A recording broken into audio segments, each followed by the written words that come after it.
What can we as educators do to help students become better thinkers? One might assume that a good place to start is to teach thinking skills, but is teaching skills enough? We often miss opportunities to use the skills we have simply by not noticing times when they might be useful.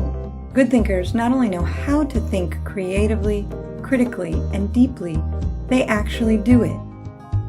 They have a repertoire of thinking moves to draw on, they're inclined to use them, and they're sensitive to the times when thinking would be helpful. In other words, they're in the habit of observing, analyzing, and questioning. So can we teach this? Researcher educators at Project Zero have been exploring this question for many years and think the answer is yes. The thinking routines they have developed as part of their research invite learners of any age to be close observers, to organize their ideas, to reason carefully, and to reflect on how they're making sense of things. These routines are flexible enough to be used to engage learners with any artifact, system, or concept, including their own thought processes.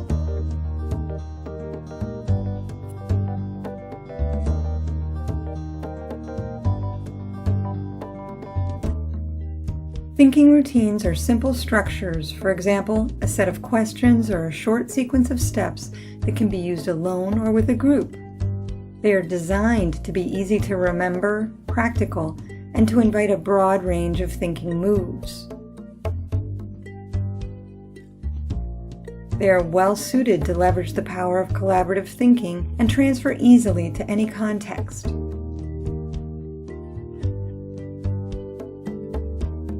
You can use them without training or prior experience, figuring out how they work along with your students just by using them.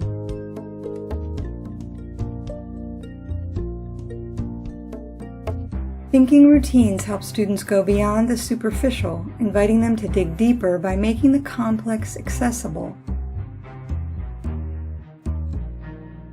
Through practice, learners become sensitive to opportunities to use their thinking moves in the wild, helping them to develop habits of mind that will sustain their curiosity inside and outside the classroom. Given the broad range of thinking routines available, it might be tempting to try out as many routines as possible. But this approach can turn them into mere strategies, subverting a core aspect of their design, that they get used over and over again. Choosing one core thinking routine, for instance, see, think, wonder, and trying it out in as many contexts as possible is more likely to reveal the ways thinking routines can support individuals in developing habits of thinking and groups in developing a culture of thinking together. Once you and your students get comfortable with the idea of using a routine for structuring your thinking, it's easier to branch out and find routines that fit well with the kind of thinking you'd like to invite. For instance, asking deep questions, making connections, coming up with explanations, challenging those explanations, and exploring alternative perspectives.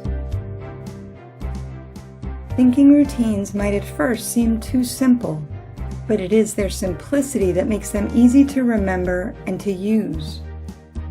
Rather than simplifying ideas, thinking routines offer straightforward ways to sustain learners in their inquiry into complex problem spaces. While it does take time, using thinking routines in your classroom cultivates a community of thinkers with a culture of thinking, supporting learners in becoming intentional in their shared pursuit of deep understanding.